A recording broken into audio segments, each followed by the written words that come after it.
USC women's basketball sensation Juju Watkins is welcoming all new fans to her sport, even those who might cause her some headaches.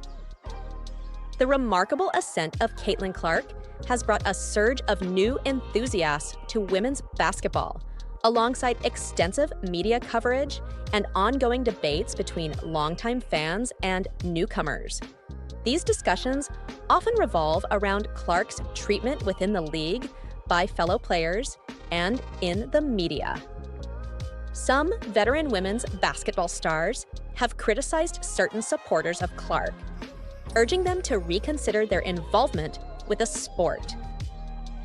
Former WNBA player and current Atlanta Dream executive Renee Montgomery noted that many of Clark's backers cannot be a representation of what the WNBA would want in their league during a September podcast. WNBA legend Sue Bird echoed these sentiments in her November podcast, claiming some individuals are not true fans of Clark, but are merely acting as supporters while promoting racist agendas and hate. Clark herself remarked that some of her followers aren't fans, but are simply trolls, following accusations from Connecticut Sun players regarding racism among her fans during a playoff series against Clark's Indiana Fever in September. Amidst this landscape, the 19-year-old Watkins, who is on track to surpass Clark's NCAA all-time career scoring record, is grateful for the attention she receives as a college player.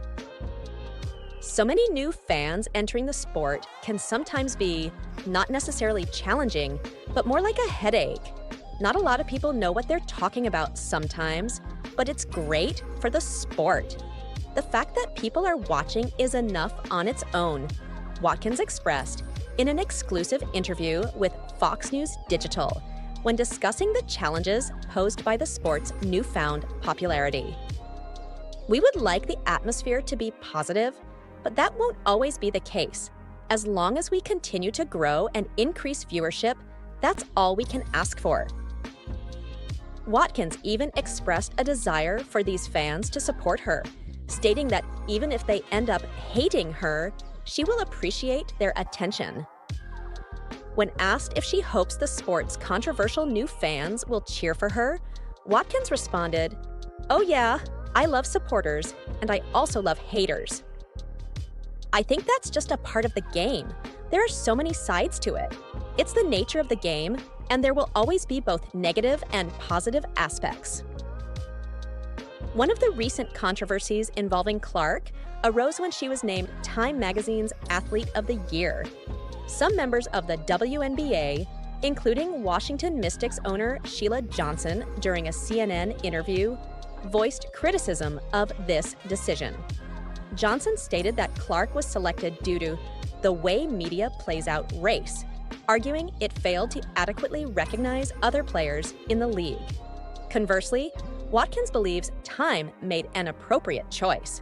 "I'm all for it," Watkins stated. "I genuinely think she deserves it. I don't believe anyone has altered the landscape of the sport as significantly, so I truly think she merits every bit of it."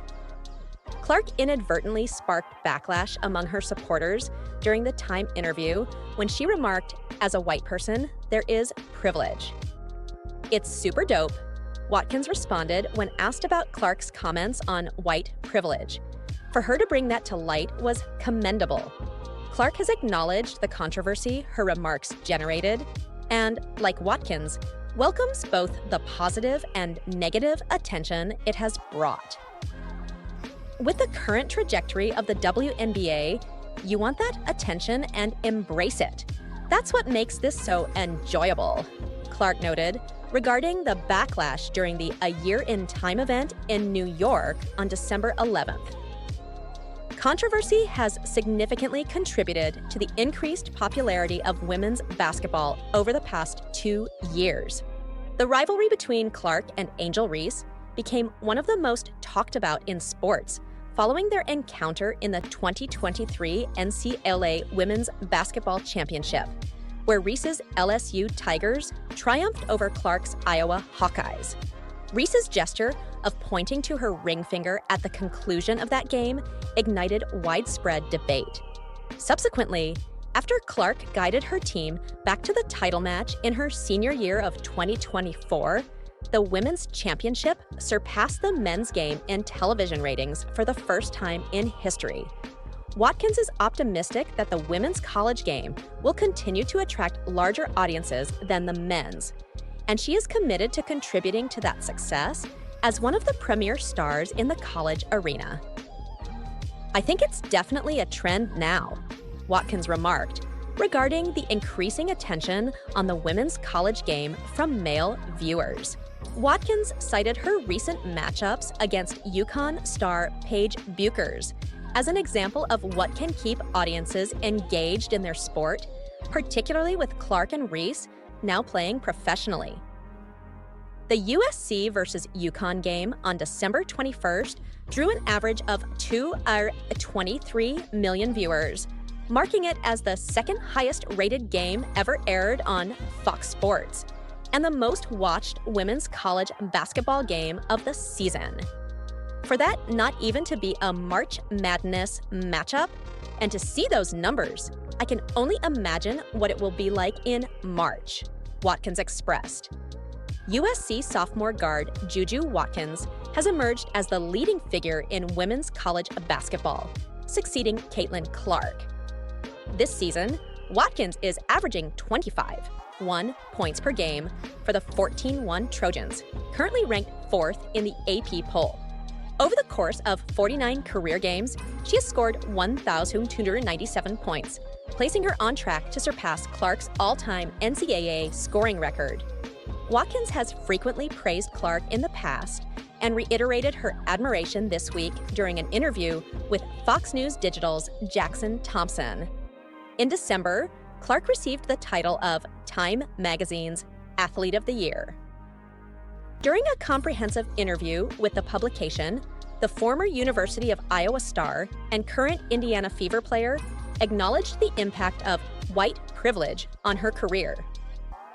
"I want to say I've earned every single thing, but as a white person, there is privilege," Clark stated to Time. "Many of the standout players in the league have been Black, and this league has largely been built on their contributions.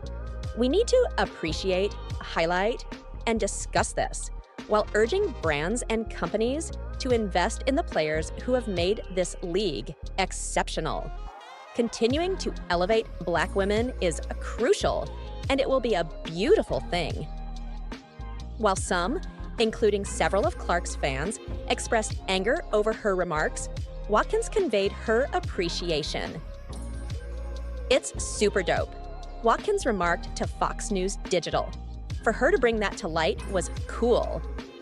Moreover, Watkins supported Time's recognition of Clark as Athlete of the Year, a decision that faced criticism from Washington Mystics owner Sheila Johnson, among others. "I'm all for it," Watkins affirmed. "She truly deserves it. No one has altered the trajectory of the sport quite like she has, so I believe she deserves every bit of recognition." Watkins also noted that Clark had offered her phone number for future correspondence.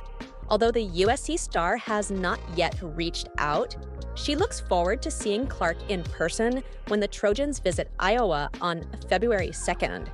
On that day, Clark's number 22 jersey will be honored in the rafters of Carver Hawkeye Arena. Flau J. Johnson from LSU and USC Trojans guard Juju Watkins are anticipated to be the next prominent stars in women's basketball.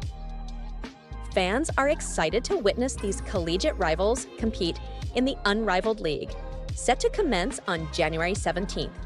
However, despite joining the league, both players will not be participating immediately. Unrivaled presents WNBA players with a distinctive platform to earn income and enhance their skills during the off-season. With its ambitious aim of becoming the highest-paying organization in women's professional sports, the league has already attracted numerous elite athletes seeking greater earning potential. Juju Watkins is no stranger to the limelight. As a remarkable sophomore at USC, she has already positioned herself as one of the most promising talents in college basketball. However, her impact extends beyond the court. At just 19, the guard is making significant strides in the professional sports arena. She has become an investor in the new 3-on-3 basketball league, co-founded by Brianna Stewart and Nafisa Collier, joining during the announcement of a fresh investment round that has raised their total capital to $35 million.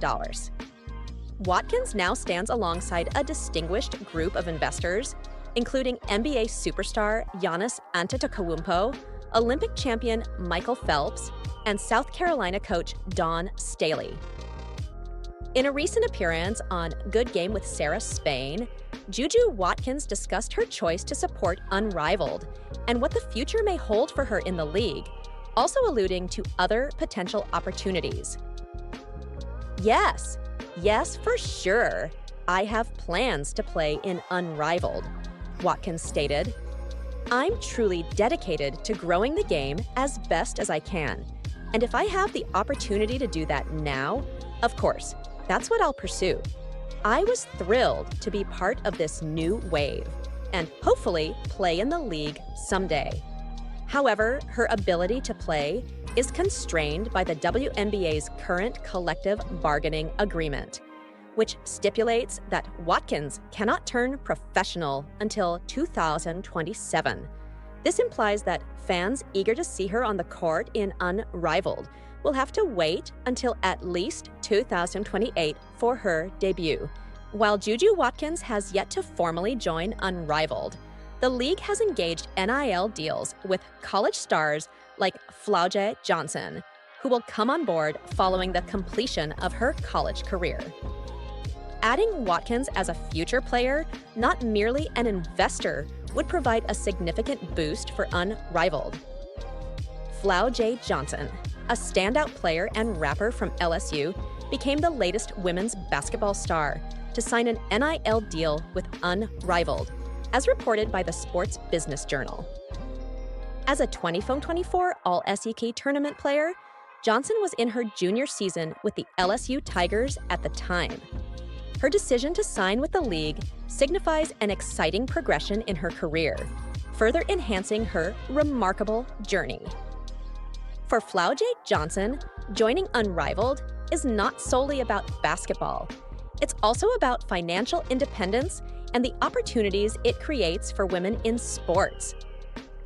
I wanted to be involved in something that is pushing the women's game forward. These women are getting paid what they deserve, Johnson shared in an interview with CNBC. Currently, in her junior season, Flau'jae is not yet eligible to compete in Unrivaled due to NCAA eligibility rules.